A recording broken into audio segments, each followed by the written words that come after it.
Good morning student.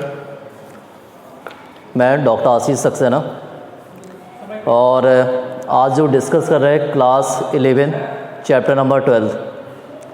और आप लोग अपने पास कॉपी और पेन रख लीजिए और टॉपिक को जो समझा रहे हैं हम उसे पहले सुनिए और फिर से वीडियो को दोबारा देखिए और उसके मेन टॉपिक आप लोग राइट करते जाइए। और वीडियो के लास्ट में जो टॉपिक मैंने पढ़ाए हैं इन्हीं से हम क्वेश्चन पूछेंगे जिनके आंसर आपको यूट्यूब के कमेंट बॉक्स में देना है। ओके, टॉपिक क्या है? Nodule formation. और इन नोड्यूल्स में को क्या होता? Rhizobium bacteria. कल मैंने आपको बताया था राइजोबियम का नेचर क्या होता है, सिम्बायोटिक। तो इन नोड्यूल्स में एक बच्चे ने पूछा भी था, एक स्टूडेंट ने, कि सर नोड्यूल का फॉर्मेशन कैसे होता है। तो उसी को आज डीपली हम समझा रहे हैं आप लोगों को कि ये देखिए लास्ट में मैच्योर नोड्यूल्स। इस नोड्यूल्स में क्या होता है? Rhizobium bacteria. And rhizobium bacteria it is found as the leguminous plant. जितनी पल्सेस होती है यहाँ पे जो हमने इंडिकेट किया सोयाबीन प्लांट का, तो as the leguminous plant present as the rhizobium bacteria. And the importance of rhizobium bacteria, it have the nitrogen fixation. Suppose बोल दिया कि राइजोबियम बैक्टीरिया का क्या इंपॉर्टेंस होता है, तो आप बोल सकते हैं the function of rhizobium bacteria it have the nitrogen fixation. अब इसके आप स्टेप देखिए। यहाँ पे स्टार्टिंग में क्या दिया? यहाँ पे ये क्या है? Root hair. यहाँ पे क्या है? Soil particles. और यहाँ पे ये जो स्मॉल स्ट्रक्चर देख रहे हैं बैक्टीरिया है। बैक्टीरिया कौन से? Rhizobium. Rhizobium bacteria attach as the root hair. Rhizobium bacteria attach किससे हो रहा? Rhizobium bacteria attach as a root hair. और जैसे ही राइजोबियम बैक्टीरिया रूट हेयर से अटैच होता तो यहाँ पे जो रूट की कंडीशन होती है वो बेंडिंग होना स्टार्ट हो जाती है। देन इसका इफेक्ट कहाँ पे हो रहा? जो राइजोबियम बैक्टीरिया है ये इन्फेक्टेड करेगा इनर साइड। और इनर साइड यहाँ पे क्या है? Cortex and pericycle. तो these bacteria affected as the inner side like the cortex and pericycle and then as the formation of mature nodules। और लास्ट में जो फॉर्मेशन होता नोड्यूल्स का होता। ओके, और यहाँ पे एक एंजाइम का इम्पोर्टेंस है वो होता है नाइट्रोजिनेज। इसको आप ध्यान रखिए, अभी हम आगे पूछ भी सकते कुछ। तो यहाँ पे nitrogenase enzyme, these enzyme it have the formation of nodules। Okay, और अपने डाउट बताते रहिए।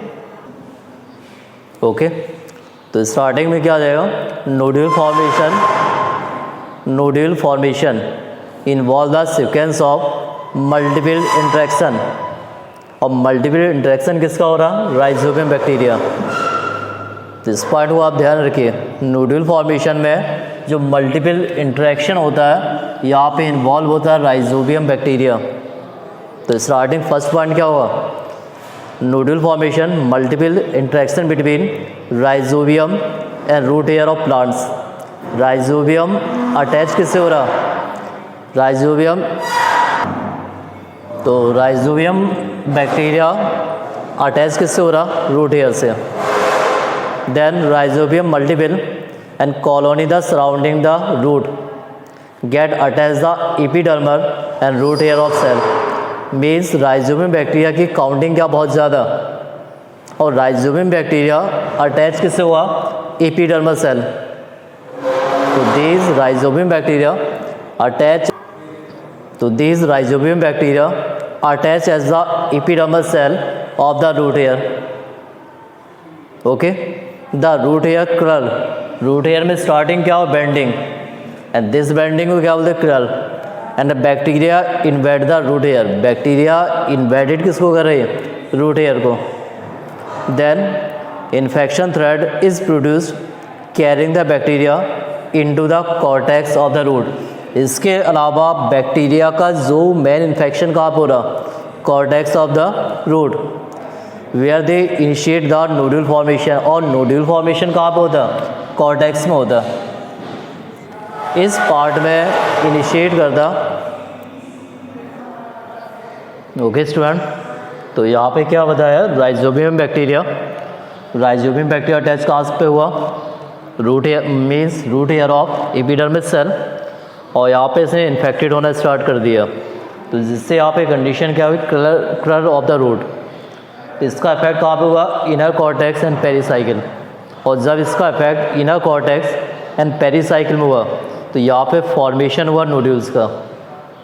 Okay, infected thread is produced carrying the bacteria into the cortex of the root where they initiate the nodule formation, और यहाँ पे initiate क्या करता, nodule formation को।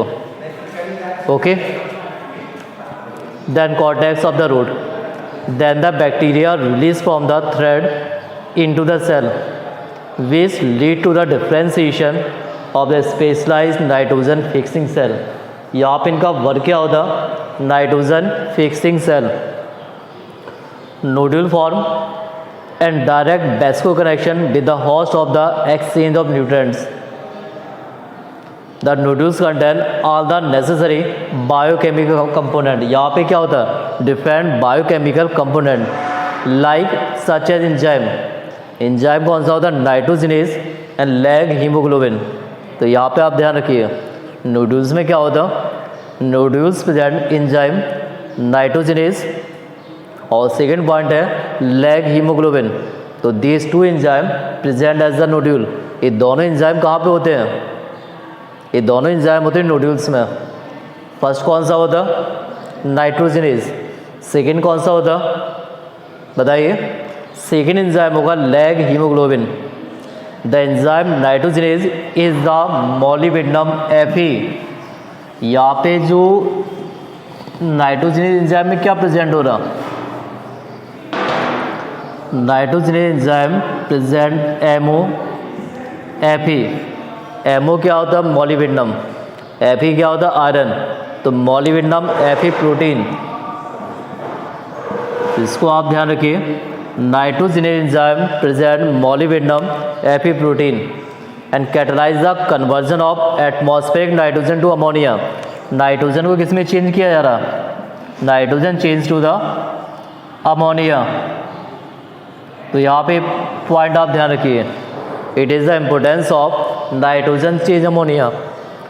नाइट्रोजन किस में चेंज हो रहा, अमोनिया में। अब यहाँ पे एक रिएक्शन आ रहा है, यहाँ पे रिएक्शन में क्या है, nitrogen plus number of atoms यहाँ पे कितने हैं, 8 इलेक्ट्रॉन, प्लस यहाँ पे क्या आ जाएगा, हाइड्रोजन क्या आ जाएगा, प्लस 8 हाइड्रोजन, और then as the ATP energy कितनी आ जाएगी, 16 ATP एनर्जी। ओके, तो यहाँ पे ध्यान रखिए, nitrogen plus 8 electron, then 8 hydrogen molecules, then 16 ATP, और यहाँ पे इसकी वजह से यहाँ पे बन जाएगा ammonia, 2NH3 plus hydrogen plus ATP कितना होगा, 16 ATP, 16 ATP प्लस 16 फॉस्फेट, 16 क्या होगा, फॉस्फेट। तो इसको आप ध्यान रखिए, nitrogen plus 8 electron, 8 hydrogen, 16 ATP, ammonia, hydrogen, ATP plus phosphate. Okay, अब यहाँ पे बात आ रही है enzyme nitrogenase. Enzyme nitrogenase is highly sensitive to the molecules of oxygen. Nitrogenase enzyme किसके प्रति सेंसिटिव होता, तो these enzyme sensitive to the oxygen. It require anaerobic condition, और इसके लिए यहाँ पे कंडीशन कौन सी रिक्वायर्ड होती है, anaerobic. Nodules contain oxygen scavenger. Nodules में क्या होता, oxygen scavenger called leg haemoglobin. Okay, तो nodules contain oxygen scavenger and these oxygen. Okay, तो यहाँ पे क्या होता है कि नोड्यूल्स में क्या होता है, ऑक्सीजन स्कैवेंजर और इसका वर्क होता है लैग हीमोग्लोबिन। ओके स्टूडेंट, तो nodules contain oxygen scavenger called leg haemoglobin. Some condition microbes live in aerobic. अभी मैंने क्या बताया, माइक्रोब्स लिव कहाँ पे कर रहा है, एनारोबिक। बट कुछ कंडीशन होती है माइक्रोब्स लिव कहाँ पे कर रहा, microbes live in aerobic condition. तो microbes live as aerobic under the free living condition. Okay, तो microbes live as aerobic under the free living condition. और यहाँ पे नाइट्रोजनेज एंजाइम रिक्वायर्ड नहीं होता। Nitrogenase is not operational work. यहाँ पे कौन सा एंजाइम वर्क नहीं करेगा, nitrogenase. But during nitrogen fixing, अब यहाँ पे यदि कौन सी कंडीशन आएगी, nitrogen fixing event, then become anaerobic. एक चीज़ ध्यान रखिए आप लोग, नाइट्रोजन फिक्सिंग कंडीशन में रिक्वायर्ड होता है anaerobic. Thus protecting the nitrogenase enzyme, मतलब एनारोबिक कंडीशन में जो प्रोटेक्ट कर रहा वो कर रहा nitrogenase enzyme. So nitrogenase enzyme it is work as the anaerobic. Ammonia synthesize by nitrogenase, nitrogenase enzyme synthesize किससे हुआ, ammonia. And require the very high energy, the high input energy 8 ATP for each ammonia produced. Each ammonia कितनी produce करे, 8 ATP। The energy required is obtain from the respiration of the host cell. अब यहाँ पे जो step मैंने बताए थे, development of root nodules in soybean, starting में rhizobium bacteria contact as the susceptible root hair divide near it. सबसे पहले राइजोबियम बैक्टीरिया अटैच किससे हुआ, रूट एयर से। राइजोबियम बैक्टीरिया का रूट एयर से अटैच होना।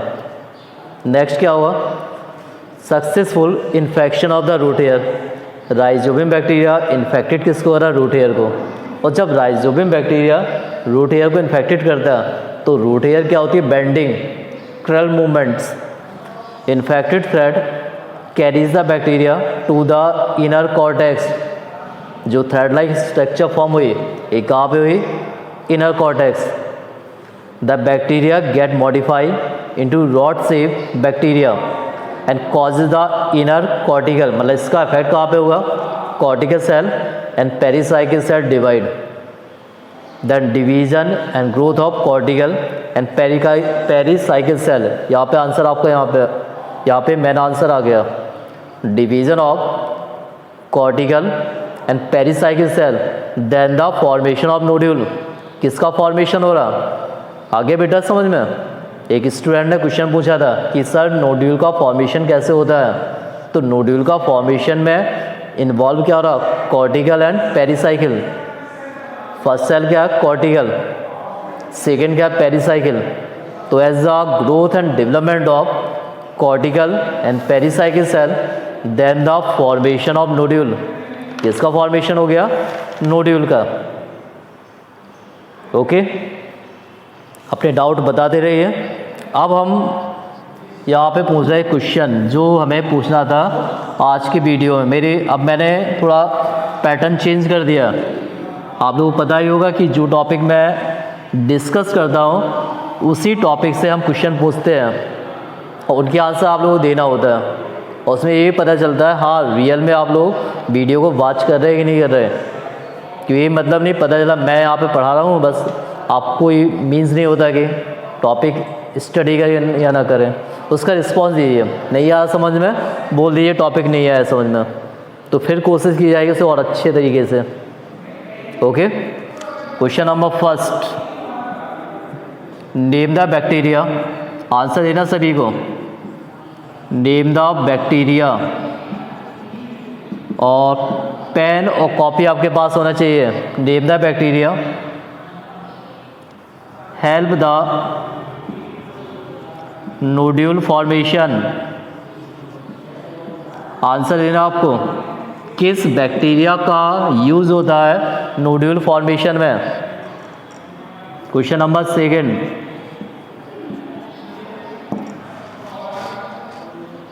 Name the enzyme, name the enzyme involve nodule formation, किस एंजाइम का इन्वॉल्व होता है। क्वेश्चन नंबर 3,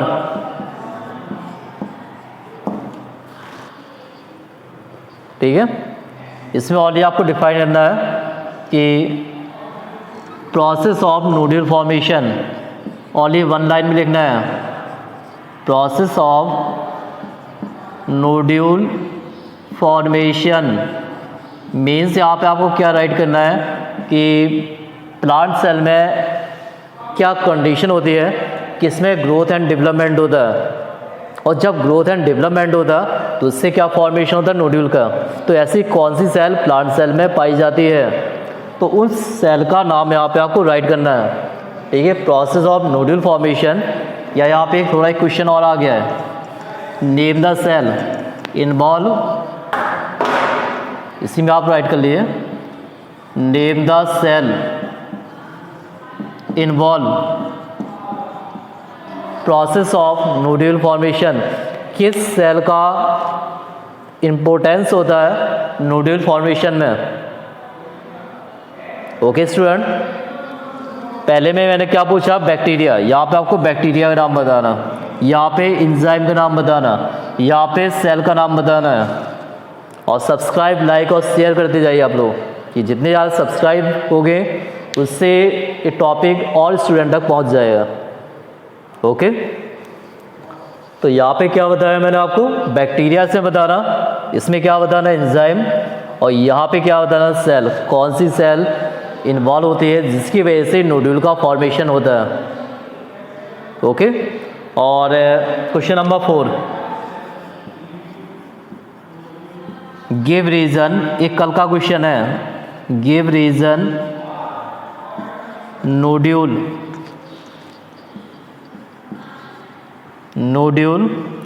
आर रेड, क्या रीज़न है नोड्यूल्स रेड होते हैं, तो इसका भी आपको आंसर देना है। तो ये मैंने question 1st, 2nd, 3rd, 4th और लास्ट क्वेश्चन हम पूछ रहे हैं 5, कि मेरा टारगेट रहता है जो टॉपिक पढ़ाते हैं हम, कम से कम 5 क्वेश्चन आपको बनने चाहिए। क्वेश्चन नंबर 5, जितने टॉपिक आपको बनेंगे, जितने ज़्यादा क्वेश्चन होंगे, आपका इम्प्रूवमेंट उतने ज़्यादा होगा। जितने ज़्यादा आप टॉपिक स्टडी नहीं करेंगे उतने ज़्यादा क्या होगा, आपका लॉस होगा। ओके, और क्वेश्चन नंबर 5, यहाँ पे भी आपको एक क्वेश्चन बताना है, और ये क्वेश्चन हम पूछा है किस चैप्टर से, इसी चैप्टर से।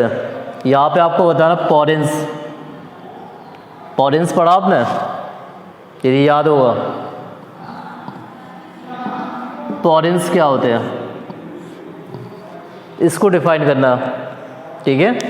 ये क्वेश्चन है, यहाँ नीचे राइट किए दे रहा हूँ यदि नहीं दिखाई दे रहा हो। पॉरेंस क्या होते हैं, और जिसको जो आंसर नहीं बन रहा है इनको आप लोग सॉल्व कीजिए, और जो आंसर नहीं आ रहा है आप 2 बजे के बाद जो भी आंसर आपको नहीं आ रहा है व्हाट्सएप ग्रुप में सेंड कीजिए, ये आंसर मुझे समझ में नहीं आया, वो आंसर हम आपको प्रोवाइड करवा देंगे। ओके, और बाकी अपनी प्रिपरेशन करते रहिए, और वीडियो आपको एवरीडे वॉच करनी है। आपका एग्ज़ाम भी आए तब भी हम वीडियो यहाँ पे अपडेट करते रहेंगे।